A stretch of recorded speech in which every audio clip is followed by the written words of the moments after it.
जब से ओपन आई ने चैट जीपीटी निकाला है और गूगल ने अपना जेमिनाई निकाला है, तब से इंटरनेट पे ऐसी ऐसी टर्म्स के चर्चे हो रहे हैं जैसे एआई, एलएलएम। तो आज हम इनके बारे में बात करेंगे कि ये काम कैसे करते हैं एआई और इनके पीछे की टेक्नोलॉजी क्या है। जैसे आप एआई को कोई कविता लिखने को बोल देते हो तो वो भी आपको लिख के दे देता है, कोई कहानी लिखने को बोलते हो वो भी आपको बता देता है इजीली बहुत।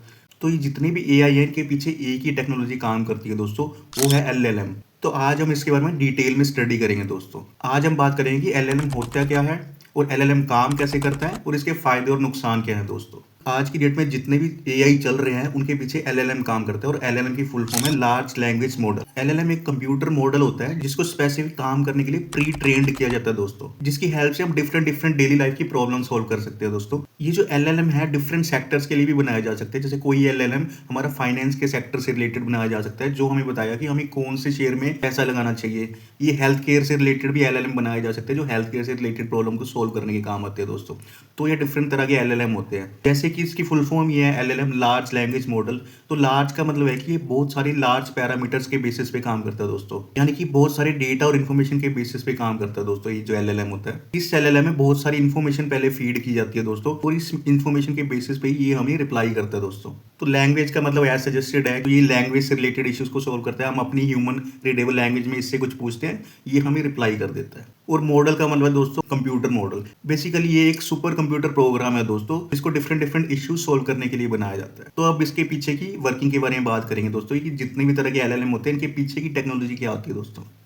जितने भी एलएलएम है उनके पीछे एक ही टेक्नोलॉजी काम करती है, वो है डीप लर्निंग। जैसे जैसे इंसान बड़ा होता है, चीजें सीखता जाता है और उसका दिमाग विकसित होता जाता है, वैसे ही एलएलएम भी उसी बेसिस पे ही काम करते हैं। इनको ह्यूमन के माइंड के हिसाब से बनाया जाता है। जैसे जैसे इसमें जितना ज्यादा डेटा फीड होता रहता है, ये उतना ज्यादा सीखता जाता है और उतनी अच्छे से काम करता है दोस्तों। ये हमारे पिछले वर्ड के हिसाब से नेक्स्ट वर्ड की प्रिडिक्शन करता है दोस्तों। जैसे फॉर एग्जाम्पल, अगर हमने किसी एलएलएम को बता दिया कि 2+2=4 होता है, अगर उसमें डेटा फीड कर दिया और अगर हम एलएलएम से पूछें कि मुझे 2+2 का आंसर बता, तो जो इसमें इंफॉर्मेशन स्टोर्ड होगी उसके बेसिस पे हमें प्रोबेबिलिटी और कुछ रैंडमनेस के बेसिस पे जवाब दे देगा। वो जो आंसर ये देता है मोस्टली एक्यूरेट ही होता है दोस्तों। तो बेसिकली जितना ज़्यादा इसके पास डेटा होता है उसी के हिसाब से इसमें पैटर्न्स बनते रहते हैं और उसी पैटर्न्स के बेसिस पे ये हमें आंसर देता है दोस्तों। तो सेम ये जितने भी एलएलएम है वो इंटरनेट से डेटा कलेक्ट करते रहते हैं, ह्यूज डेटा उठाते रहते हैं और उस डेटा के हिसाब से हमें आंसर करते हैं दोस्तों।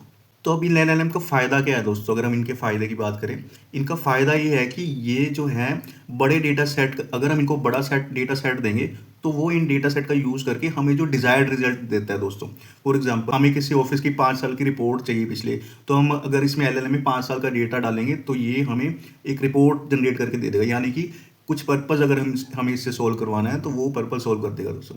और दूसरा, ये वर्सेटाइल होता है बहुत। ये सेल्फ ट्रेंड एलएलएम होते हैं दोस्तों, जितना डेटा ये यूज़ करते हैं कि उतनी ही अच्छे से ये रिप्लाई करते जाएंगे और उतना ही अच्छा परफॉर्म करेंगे दोस्तों। अब इसका नुकसान क्या है दोस्तों। नुकसान ये है कि ये जो एलएलएम है ह्यूमन कैपेबिलिटीज़ को ओवर पावर करने का इनका डर रहता है, कि ये जो जो काम इंसान कर सकते हैं वो ये एलएलएम कर देते हैं दोस्तों। इससे इंसानों की जॉब्स जाने का डर रहता है दोस्तों, जैसा कि आजकल हो भी रहा है दोस्तों। तो ये थी एलएलएम पे एक छोटी सी वीडियो। आशा करता हूँ कि आप वीडियो आपको अच्छी लगी होगी। धन्यवाद।